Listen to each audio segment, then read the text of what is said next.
katrokany amin'ny valora riva raba topoko lafinatra topoko vavotona ny fampalalamba avao amin'ny malagasy eto fahita lavitra ma TV iaraka etsika ao anatin'ny minitra maromaro itondranao anao ireo vaovao somaresaka ansongadina eo ihany koa ireo trangam-piarahamonina samihafa isany hoentina amintsika amin'ity takariva ity ary ny tontolo politika ny fandaharam-potoanan'ireo vondrona iraisam-pirenena mamitahiraka eto Madagasikara ary ihany koa ny fitohizan'ny ezaka fampionana izay tanterahan'ny FFKM eo ihany koa ny zavan-tranga teny akatsoteny sy ny manodidina ny lafiny mety toetrandro izay mampikakika maro tokoa amin'izao fotoana izao.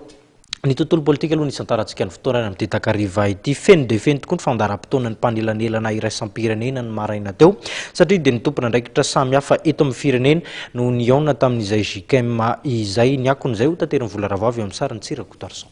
Ny tety tompon'andraikitra samihafa eto amin'ny firenena mpanelanelana iraisam-pirenena androany fihaonana teo amin'ny FFKM izay nitanterahana teny amin'ny fitoerana RUP ny santaran'izy ireo ny asa amin'ny maraina teo. Avy eo dia nanantona teo anivon'ny fitsarana manokana amin'ny fifidianana na ny CES teny Ambodany delegasionin'ny izay ahitana any avy amin'ny SADC, vondrona afrikanina, ny COI ary ny OIF. Ny alohan'ny haingana hiazo ny braon CES dia nilaza Andriamatoa raha tamin'ny lamamira komisera ny vondrona afrikanina teny Antaninarenina fa mizotra ara-dalàna ny asa izay tanterahan'ny mpanelanelana iraisam-pirenena.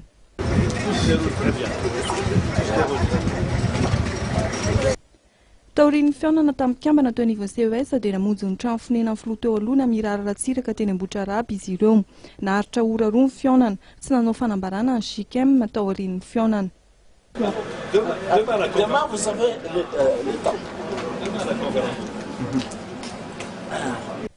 Nisafidiny tsy ilaza ny votoatin'ny dinika ihany koa ny Mirary Ratsiraka. Zay manao point de presse miaraka na izy manao azy zany ny fomba.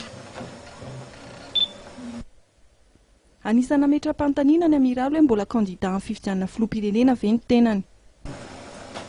Zangalazay tsy kandida.